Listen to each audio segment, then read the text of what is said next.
concealing Carolyn Bryant. How do you find the state of Kentucky? Guilty. How do you find the city of Bowling Green? Guilty. How do you find them? Guilty. Now look, they say she has packed her bags and she's had a moving van out here all week and that she has somehow escaped out of here.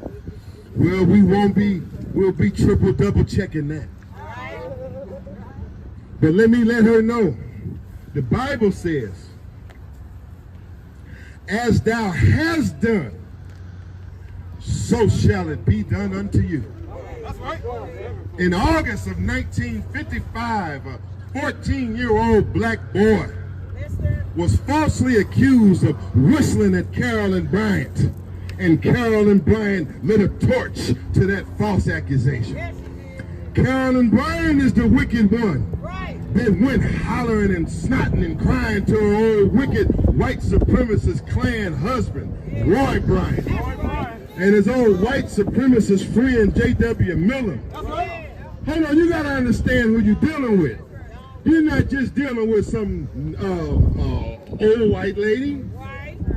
You are dealing with one of the top white supremacists anywhere on the face of the planet Earth, a white supremacist Ku Klux Klan icon. Carolyn Bryant lives here.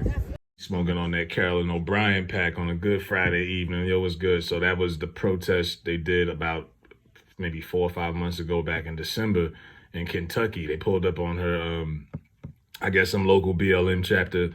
They pulled up on her nursing home facility. When people found out this woman was still alive, people wanted to, like, this woman's never been held accountable. She died at 88 years old. Was the spark that really started the civil rights movement. Because if she doesn't accuse Emmett Till of this stuff, who knows if it ever starts. That was when a lot of black people finally was like, enough is enough. Even in the deep South, black folks was like, enough is enough. So she was in this facility. People was, you see her with the oxygen around her looking crazy, looking like the miserable fuck she is. Just straight coward, never held no accountability in her life. She switched her stories up so many times throughout the years. The story's 60 plus years old, and she lived with that lie till the day she died. Now, she passed, and now in one of Emmett Till's cousins, and I mean, this is worse than what was the situation in Dallas when the cop ran up to the apartment? She thought it was hers, and she killed the black kid who was eating ice cream, and then his family was consoling her and crying for her in court, and then Judge Mammy was combing her hair.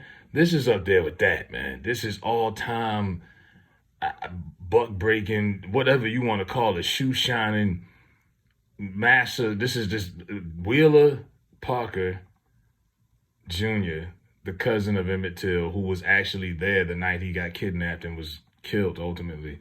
They made a statement on his Facebook page. He's a reverend, and he goes and says, I guess he feels like because he's a reverend, he had to go out of his way to say something nice and Christian-like. But he goes and says, our hearts go out to the family of Carolyn Bryant, Dunham, Parker, or Summit, from Summit, Louisiana. He says, as a person of faith for more than 60 years, I recognize that any loss of life is tragic, and I will not have any ill will or animosity towards her, even though no one will be held to the account for the death of my cousin and best friend. It is up to all of us to be accountable to the challenges we still face in overcoming racial injustice. Very cliche response. Very, I don't know, man. That wasn't something I wanted to hear. Now, there's nothing you could do now. Y'all let her stick around for 88 years, 60 some odd years passed, and she lived her whole full life. As miserable as it probably ended, she died in Louisiana. So she fled. That scene where they protested, she fled and left Kentucky not too long ago. So she died in Louisiana. The FBI, they've opened up that case so many times, and they always shut it back down because they always say, well, we can't prove that she actually lied. And I'm like, well, put a lie detector test on it. How about you ask some of the witnesses, like his cousin and them who was there? It was like 5 of them.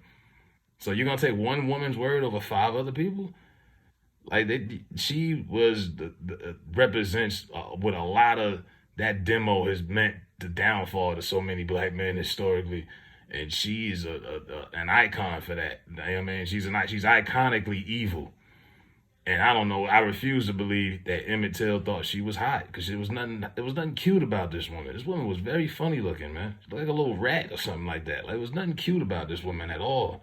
And I'm like, somebody wanted you? No. Like an ugly chick can't say, "Oh, I was sexually harassed." A fat chick does not get kidnapped. Am I wrong? What big girls you see getting snatched up? Don't happen. And ugly girls don't get harassed. I never bought the story. I don't know why anybody. I mean, I get it. It was that time. It was the South. It was, 1955. It's a different time. By the way, that wasn't even Jackson. That was Money, Mississippi. It's a shame. And then I'm hearing they talking about bringing back Jim Crow laws. I'm like, what the hell y'all got going down there in Mississippi, man? That is some shit. But yeah, man, we can't get far with we forgive way too easily. I mean, it sounds like a man who we in our hearts we pray and we forgive and we know God will do that. Man, miss me with that. Y'all, somebody should have cut this lady's ass, man. Y'all let this woman live till she was 88. That unexcusable. And I'm not saying somebody should have chopped her head off or whatever, but no accountability whatsoever. That's what she represented. Carolyn O'Brien and the damn Wheeler, and you gotta spell it Wheeler. That's definitely Mississippi for you. Definitely Wheeler. But like I say, the story is really getting more popular because over the last few years they've done biopics, they've done movies. I seen the series ABC had a year ago. Then they did another movie. So, more people, younger generation is now starting to get a hold of the story. It's been around for a long time, but it did spark a movement. So it fulfilled its purpose, but it's a shame that kid had his life taken away for nothing. And then the guys admitted that they killed them like 2 years later and nothing was done to them. I was like, man, I couldn't have been around back in those days. No way. But, yeah, we on that Carolyn O'Brien pack. Carolyn Bryant, fuck you. We are out of here. We not fucking with you at all. May you rot in hell. Let me know what y'all think about her, Emmett Till's cousin, Wheeler Parker, saying that he is forgiving her and that he also says that, no one to be accountable. I mean, we all know that. No one's going to ever be accountable for that, but I don't know. I just didn't like his energy at all. That was very uncle-ish, if we're going to say the least.